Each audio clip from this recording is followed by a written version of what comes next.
Hi friends, welcome to my travels. మనము బీహార్లోని బుద్ధగయలో గల బోధి టెంపుల్లో ఉన్న బోధి వృక్షాన్ని చూస్తున్నాం. ఈ వృక్షం కింద గౌతమ బుద్ధులు క్రీస్తు పూర్వం సుమారు 500 సంవత్సరంలో తపస్సు ఆచరించి జ్ఞానోదయం పొందారు. మాతృవృక్షానికి అశోక చక్రవర్తి ప్రతి సంవత్సరం కార్తీక మాసంలో ఉత్సవాలు జరిపించేవారు. దానిపై అసూయ చెందినటువంటి అతని భార్య తిష్యారక్ష ఈ వృక్షాన్ని నాశనం చేయించడానికి ప్రయత్నించింది. అయినా ఆ వృక్షం మళ్ళీ అక్కడ పుట్టింది. ఈ చెట్టు ప్రపంచంలో ఉండే బౌద్ధులందరూ పవిత్ర వృక్షంగా భావిస్తారు.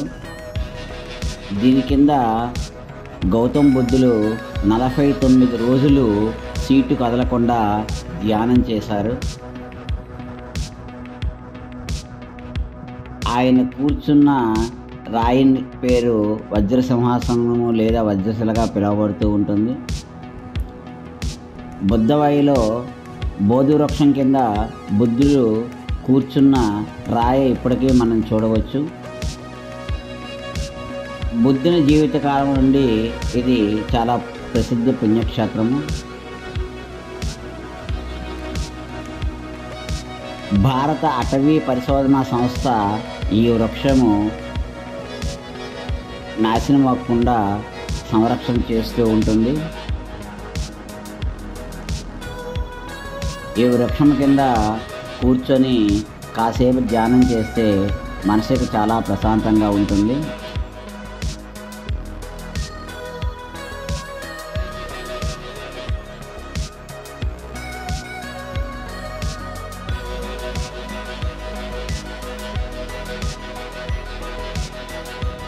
బుద్ధుడు జ్ఞానముద్ర నుండి లేచి నడిచినటువంటి ప్రాంతాన్ని నేటికి రోజు రకరకాల పూలతో అలంకరిస్తారు.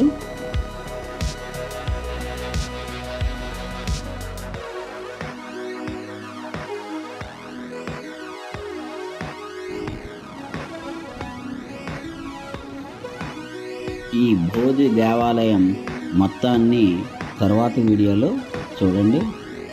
Thank you for watching.